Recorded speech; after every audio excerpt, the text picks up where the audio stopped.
Desapareix TV Figueres, es converteix en Canal Nord. Per què desapareix? I aniré en radiovisual perquè, bueno, era per escoltar, però tenia un petit complement. El que has de fer és al revés. Has de fer un mitjà de comunicació local, que si jo no cobrava, no passa res. Clar, sí.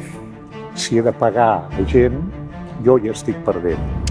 Jo, un dels meus primers clients va ser el Museu Dalí, perquè ara hi ha aquestes bèsties que ho fan tot. I no només les bèsties ho fan tot, sinó que tothom ho pot fer. L'enfonsament de la Rambla, per exemple, la notícia que hi ha és teva. Sí. I és allà, a peu de carrer. Sí. Clar, això té un valor incalculable.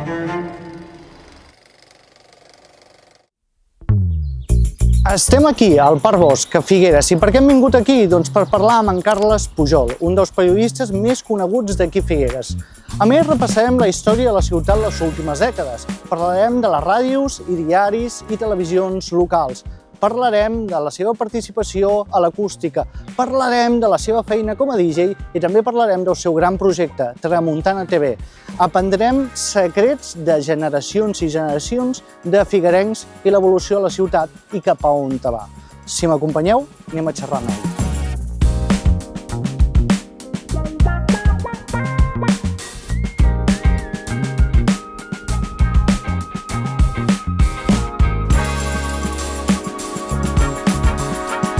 La primera pregunta que tinc és, tu quan eres petit, què és el que volies ser? Quina és la teva aspiració ja de menut?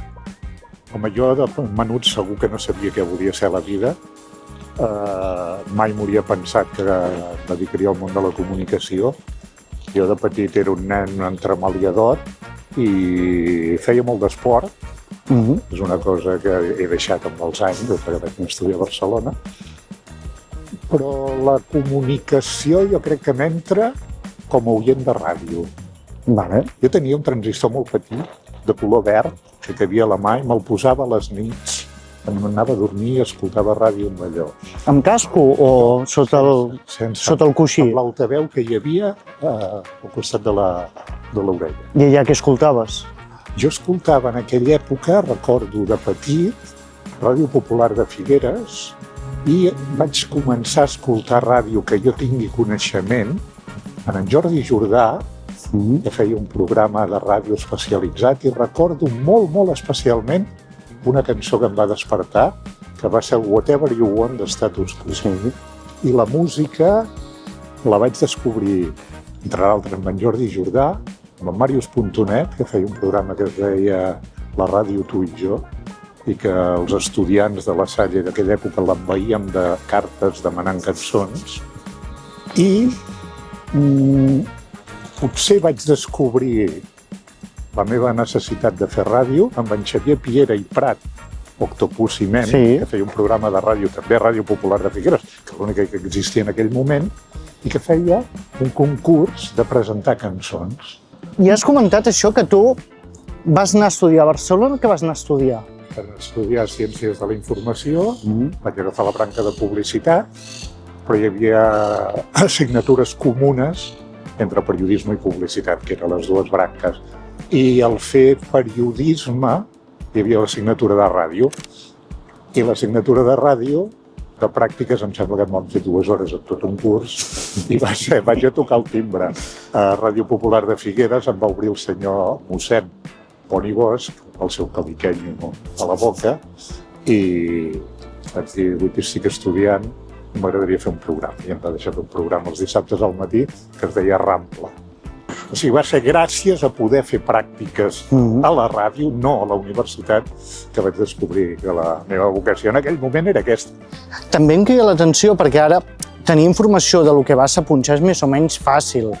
Però abans com us informàveu de les novetats, qui ho havia fet, què hi havia al darrere, les cançons, si eren en anglès, què volien dir les cançons, com ho fèieu llavors? Aleshores era, o sigui, d'anglès no entenies què deien les cançons, t'entrava pel ritme, i deia aquesta cançó, bueno, entra bé, encara que no sàpigues què diu, és una de les coses. I com descobríem les cançons? Doncs hi havia mètodes d'escoltar ràdio i moltes vegades intentàvem escoltar Ràdio Monte Carlo per ona curta, crec que era. Ara ja no sé si tècnicament estic fotent mambo un embolat, però costava molt de sintonitzar, però ja escoltaves música que no havia arribat aquí. I després, a l'època aquesta que vaig començar el Charlie, una de les primeres recompenses va ser un viatge a Londres que ens van pagar amb 18 anyets. Colló, 18 anys a Londres, aquella època. A comprar discos. I esclar, venies de Londres carregat de discos i amb una alegria... Però clar, compraves una mica cegues els discos a Londres o ja sabies què anaves a buscar? Anaves allà i ja hi havia les llistes d'èxit. Vale. A partir d'aquí, les botigues podies escoltar. Vale. I deies aquesta. I me'n recordo que també hi havia una figura a l'època de discoteques que era el viatjant de discos. Sí. Que et passava un tio amb una maleta amb discos que havia portat d'importació i te les deixava tastejant allà a la discoteca i tu li deies puc comprar 4 o 5, segons el que deia. Però a quina hora venia aquest senyor? Estaves punxant i apareixia... Ostres! Era un venedor ambulant de música que anava per les discoteques amb la seva maleta plena de maxi singles, majoritàriament. T'he parlat de Londres, però el primer cop que vaig anar a Nova York vaig comprar un disc per la portada. Un disc del qual no se n'havia sentit a parlar mai aquí. Era el disc mític de Nirvana, Smells Like Teen Spirit. Jo vaig entrar en una botiga de discos a Nova York i vaig dir, hòstia, quina portada! Joder, me l'emporto. I va resultar, després, el boom de Nirvana. Diuen que no s'ha de valorar un llibre per la seva coberta, però en aquest cas era acertat. Sí, jo moltes vegades els he valorat, els discos per la portada. A veure, parlem del moment aquest, perquè és un moment bastant interessant. A Figueres, per exemple, a mitjans de comunicació, què hi havia? Què hi havia? En els anys 80, com a ràdio, hi havia Ràdio Popular de Figueres. A finals dels 70, principis dels 80, van començar el boom de les emissores municipals. Va tenir molta força ràdio a l'Empordà. A Roses va haver-hi Ràdio Dia. Ràdio l'Empordà estava situada a Castelló d'Empúries, Empúries Brava. Després, Ràdio Bahia a Roses va tenir molta força. I després neix Ser Empordà, Ràdio Ser Empordà, de la cadena SER, que arriba aquí a Figueres i que fa un mix entre 40 principals i emissora convencional. I barrejava la programació en una única freqüència. I televisió? Televisió, en aquell moment, neix Televisió de Figueres. I TV Figueres neix com una aposta municipal? És privada? Com apareix? No, TV Figueres... Ara no et sé dir exactament el nom, però em sembla que era l'Associació de Radioaficionats de l'Alt Empordà o una cosa així. Tenia un nom així, era una associació de gent que periodísticament zero, però tècnicament molt hàbils. Vale. Aquests, els tècnics, són els que creen la tele. Clar, això d'estar a la ràdio tocant temes musicals, a la tele tocant temes musicals, tu vas acabar coneixent tot el panorama català dels 80, 90 en primera persona, suposo. Sí. Com va ser l'experiència de conèixer tots aquests grups? Home, van créixer junts. Jo els hi tinc una estima brutal a tota aquesta gent i molts d'ells en tenen una estima brutal, perquè érem un nucli molt petitet. I la música en català va créixer de baix a dalt, és a dir, va començar amb les emissores petites. I a Figueres el fenomen s'ha traït. Ens hem de penjar la medalla que el vam començar la gent que estava a Ràdio Popular de Figueres en aquell moment. Mónica Naranjo venia, quan devia tenir 14 anys, a la ràdio, una nena, quan sentia la nova cançó de Whitney Houston. Venia a la ràdio perquè, esclar, abans no podies escoltar la música quan volies. La podies escoltar quan sonava la ràdio. I abans no sortia el disc a la venda, només podia escoltar aquella cançó, bàsicament a la ràdio. Venia aquesta noia, nena en aquell moment, i la tancàvem a l'estudi de gravació amb la cançó i estava escoltant i cantant a sobre Whitney Houston. I això no està gravat. Ostres! Però recordes aquella nena que tenia una veu preciosa, molt maca, no em feies més cas que una nena que ha sortit de l'institut i ve a la ràdio perquè vol escoltar i cantar sobre de la cançó de Whitney Houston. I ara ves-li darrere, eh? Sí. I després la teva faceta de DJ, aquí la mantens? Sí, jo la meva faceta de DJ l'he mantingut paral·lela a la ràdio. Sempre. Sempre. En alguns moments, però jo, mentre estava a la ràdio punxava el Charlie, mentre estava a la ràdio punxava el Septimania, mentre estava a la ràdio anava a Octopussy al pub de dalt amb el company Josep Serra a Ràdio Caset Night, que allà començàvem a punxar plegats, però jo agafava els discos de la ràdio i me'ls enduia quan acabava de fer de control d'un programa d'esports i anava a Octopussy a punxar música. Val, però, clar, és que a mi no em surten les coses, perquè estàs fent tele, estàs fent ràdio, estàs fent de periodista, estàs fent de DJ. Com et donava la vida? O sigui, jo és a partir dels 18 anys que començo a fer totes aquestes coses. DJ havia començat una mica abans, amb 16, a fer petits experiments. Jo, el gran problema que vaig veure és que unes emissores que hi havia que funcionaven molt bé fent 16 hores de programació local, arriba un moment que les grans cadenes, tipus OPE, tipus SER, diuen hem de retallar perquè tantes plantilles petites per tota Espanya s'ha de retallar i s'ha de fer més programació encadenada que local.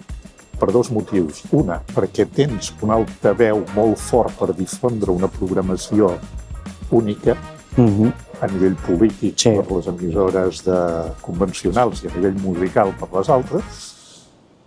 I aquí ens van tallar les ales.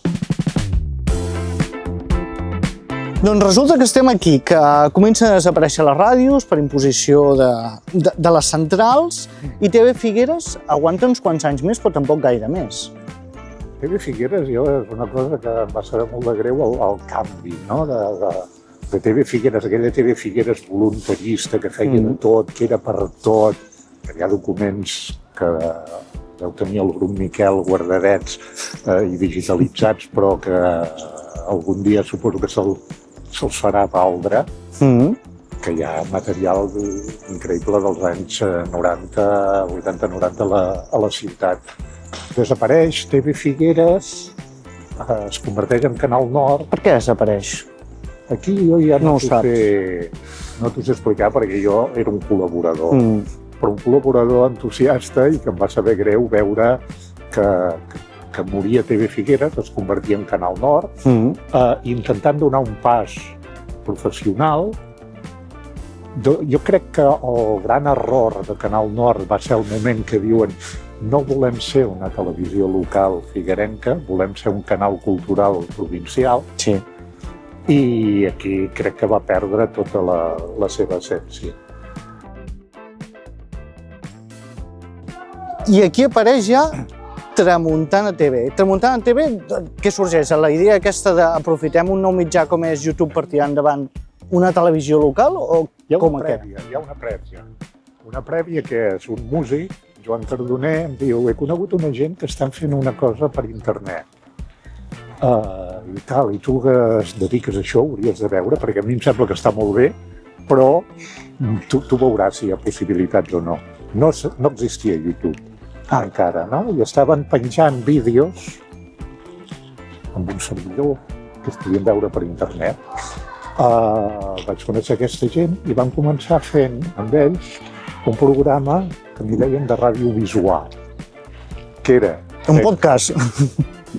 Venia a ser un podcast, que era un programa de mitja horeta que jo gravava de música en català, de novetats, i a sobre hi editava la portada del disc. Res més que això, res més. I n'hi deien radiovisual perquè, era per escoltar, però tenia un petit complement. El primer objectiu de Tramuntana Televisió era fer un mitjà de comunicació supracomarcal que agafés Alt i Baix Empordà, Empordà en general, el nom de Tramuntana, i que parlés d'esdeveniments lúdics i culturals. Això em representava molts calés de desplaçament i molt de temps. I vaig dir, no, estàs equivocat. El que has de fer és al revés. Has de fer un mitjà de comunicació local amb les coses que puguin interessar un figuerenc. És a dir, comencem per Figueres, es parla de Figueres, però es parla d'aquelles coses que a un figuerenc li agrada fer, com anar al Carnaval de Roses. El poder fer el procés una persona sola em garantia que si jo no cobrava no passa res. Clar, sí. Si he de pagar a gent, jo hi estic perdent. I d'on te sortien els recursos? Home, has d'intentar que el mitjà sigui rendible fent la combinació mitjà de comunicació i productora de continguts. Vale. I el fer o oferir continguts a institucions, entitats, és el que m'ha donat vida. Jo, un dels meus primers clients va ser el Museu Dalí. L'enfonsament de la Rambla, per exemple, la notícia que hi ha és teva. Sí, I és allà, a peu de carrer. sí. Clar, això té un valor incalculable. Jo sempre he pensat que Figueres és la gran desaprofitada en tema de ràdio municipal, mai ràdio municipal, i en el moment que desapareixen COPE i SER de la ciutat, Figueres necessita una ràdio. Ara potser no és el moment de crear una ràdio com la que hem conegut, però encara fa falta. I en el moment que deixa d'existir TV Figueres, que també no era municipal, ha quedat un buit. No és el moment de crear ni una tele ni una ràdio a l'estil del segle passat. Tu estàs fent el que sempre t'ha agradat, que és DJ, amb Radio Cassette Night, Sí. que no podeu de fer bolos, o sigui, teniu l'agenda més completa que un rei. És un moment que s'havia reactivat la Festa Octopussy i allà en Josep Serra i jo, que havíem treballat molts anys a la ràdio junts, molts, i manteníem l'amistat, però no una relació constant. En aquell dia vam punxar junts, ho vam passar molt bé, i poc després em truquen d'un local d'aquí, a la plaça del Sol, quan hi havia locals encara interessants a la plaça del Sol, i em diuen que tu vas punxar la Festa Octopussy, no voldries pas venir aquí i fer sessions d'aquesta Remember un dissabte i tal? I en aquell moment m'acabava de separar. I vaig trucar en Josep Serra i li vaig dir, Josep, m'han trucat per això, dic, jo sol estic fet merda ara i no em ve de gust, però si tu t'hi apuntes, ho fem a 4 mans. Però ens hem de posar un nom, tio, perquè no irem a dir en Pujol i en Serra punxen 4 discos. També seria Un bon nom, eh? Una persona em va dir, és que no sé qui és. I dic, sí, el que posa la veu a les falques o els talls de l'acústica. Uau, la veu de l'acústica. Et coneixen com la veu de l'acústica. Com neix aquesta relació amb l'acústica i que tu siguis com la veu oficial? Amb en Xavi Pasqual ens coneixem de fa molts i molts anys. I jo diria, no voldria dir una mentida, però jo crec que això va sorgir de que jo vaig anar a algun lloc i vaig veure, hòstia, fan una presentació en off de l'artista. Però no t'ho sé dir exactament a on ni quan. I comentant amb en Xavi van dir, bueno, podríem provar-ho aquí a l'acústica. Hòstia, des que es va fer no sé quants anys fa que ho estem fent. No, ja et dic, és mític, tu estàs per allà a l'acústica, no sé què. Benvinguts, benvingudes, us recordem que pam. Hòstia, ja et dic, per mi les noves generacions em coneixen com això, la veu, l'acústica, que no em sembla malament, No. Que coneguin per la veu. Sí. Doncs mira, ja anirem acabant, però el tema aquest ho hem parlat abans de començar a gravar. La intel·ligència artificial, bé o malament? La intel·ligència artificial ve ben utilitzada, perillosa, mal utilitzada, perillosa per la sèrie de gent que estem en el món creatiu, periodístic, musical, però jo crec que o hi entres o et passa el tren, o se't menja. Tramuntana Televisió, jo crec que ara complirà 20 anys, ha complert la seva feina i no sé si vull seguir fent això molts anys més. Una, perquè ara hi ha aquestes bèsties que ho fan tot. I no només les bèsties ho fan tot, sinó que tothom ho pot fer. La Tramuntana Televisió va tenir sentit quan portar una càmera professional era una cosa limitada. Ara És una cosa que pot fer tothom. I està fent tothom. Ara sí que ja anem acabant. Tu com veus Figueres dintre de 20 anys? Creus que tornarà a agafar l'empenta que potser ha anat perdent les últimes dècades? Creus que seguirà aquesta baixada que té, que no acaba d'aixecar el cap? Sí, jo veig que Figueres, sent molt dràstic i radical, i ho he dit diverses vegades, hi ha com a mínim dues Figueres, com a mínim, per no dir que no moltes. La que va al teatre i la que es queda fora, en els jardins de darrere. Sí. Molt dràstic, molt radical. Sí.